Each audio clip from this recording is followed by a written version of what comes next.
Hi, friends. So today we're going to read my very favorite Thanksgiving story. It's called Gracias, the Thanksgiving Turkey.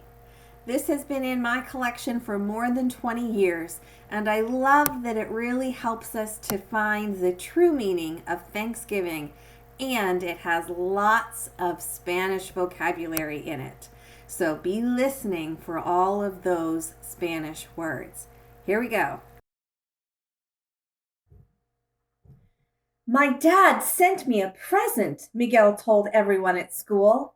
I'm going with my grandmother to the train station to pick it up. That's exciting, Miguel, said his teacher. Do you know what it is? Maybe rollerblades. Maybe a baseball glove, said Miguel. It's from my dad, so it'll be something really good. Miguel's best friend, Clarine, said, You know about Miguel's dad? He has a big red and silver truck with 18 wheels, and he drives across the country in it. Abuela and Tia Rosa went to the train station with Miguel. There was a large box with holes in it. Through one of the holes poked a head with a beak and eyes. It's a bird, cried Miguel. On top of the box was a message. Fatten this turkey for Thanksgiving. I'll be home to share it with you. Love from Papa. When Miguel's grandfather saw the turkey, he said, Where can we put a turkey? A New York City apartment is not a farm. Que problema, said Tia Rosa. That brother of mine is loco. Miguel said, I love my turkey. I'm going to call her Gracias. In the end, Abuelo said Miguel could keep the turkey. But she must have a house. Venga, we will make her a cage in the backyard where she can talk to the pigeons.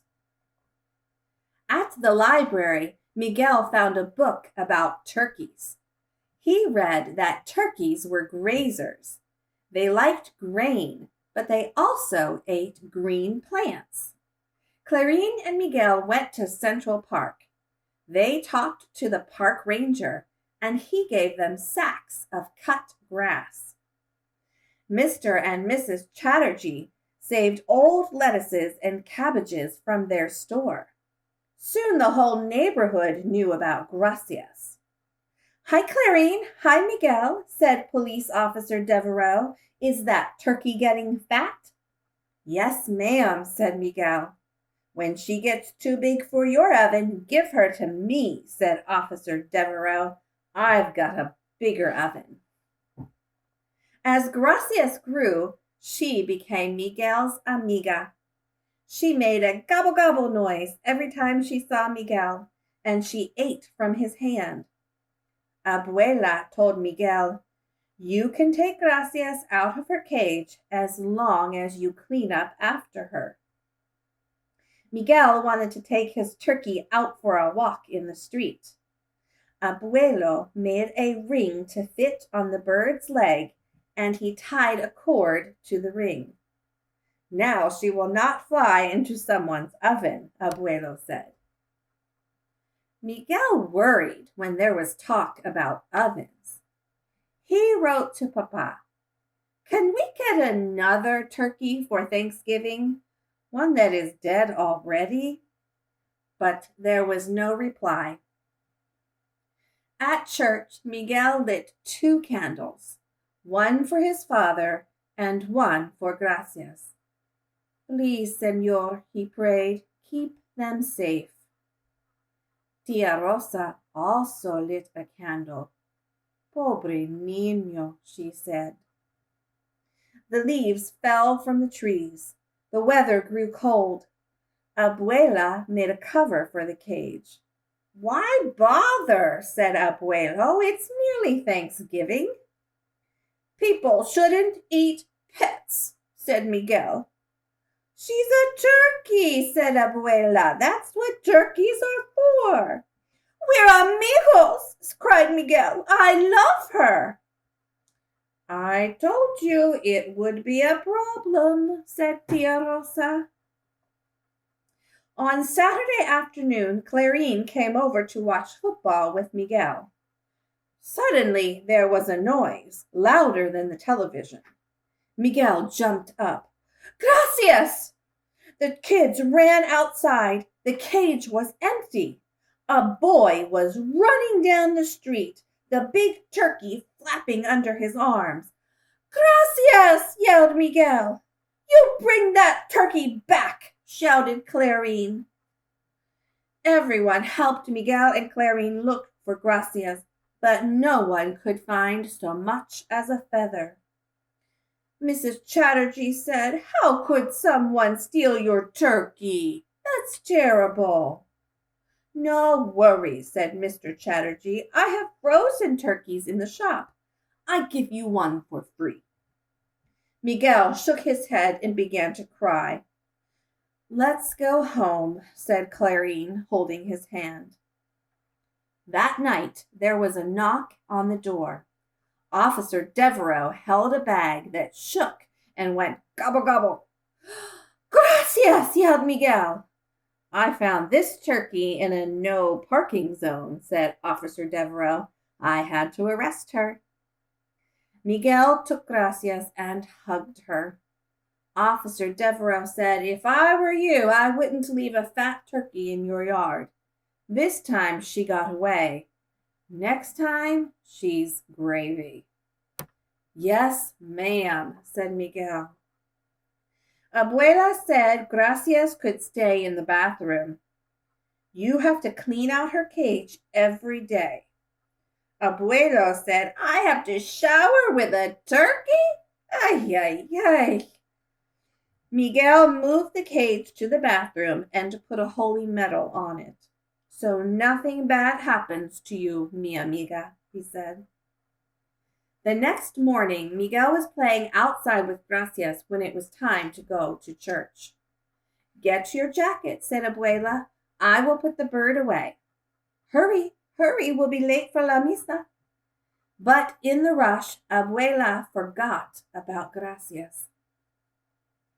Padre Jaime was saying prayers when there was a gobble, gobble, gobble in the aisle. Gracias was looking for Miguel. Everyone laughed. Miguel was very embarrassed. He left the pew and picked up Gracias.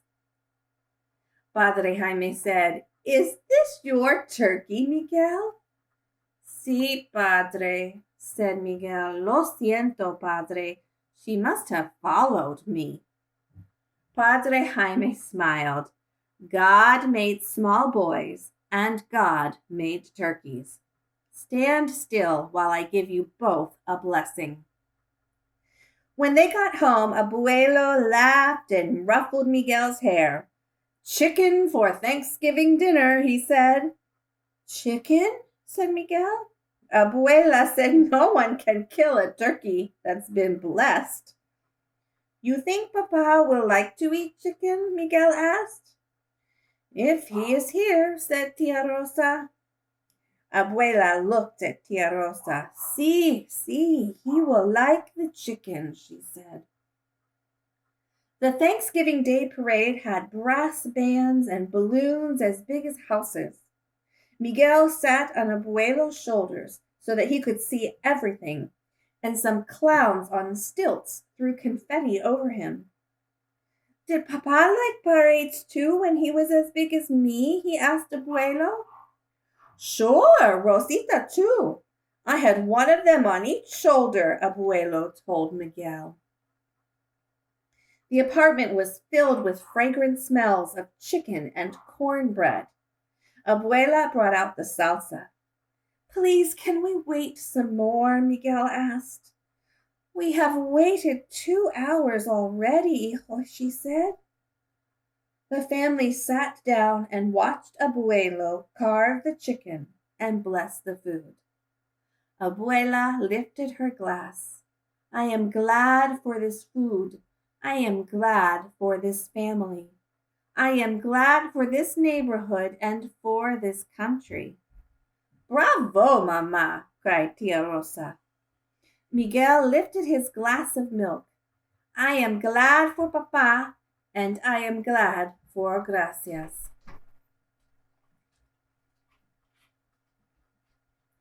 Abuelo said, Where is that bird?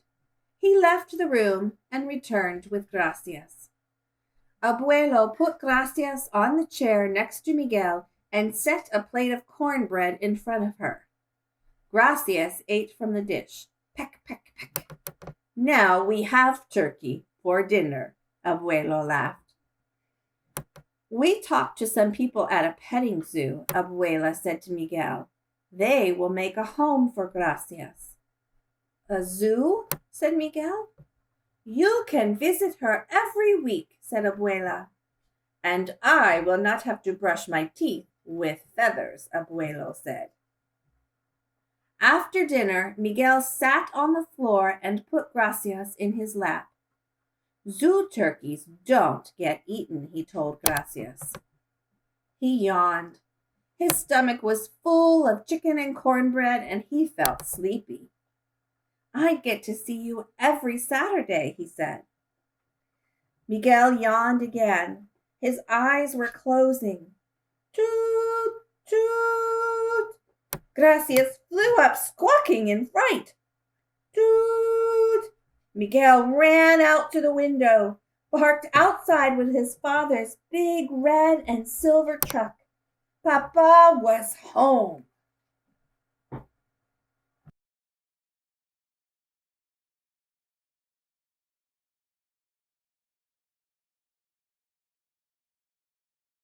Friends, I hope you love that story as much as I do, and that it starts putting you in that Thanksgiving mood and getting you to thinking about all the things we have to be grateful for this year.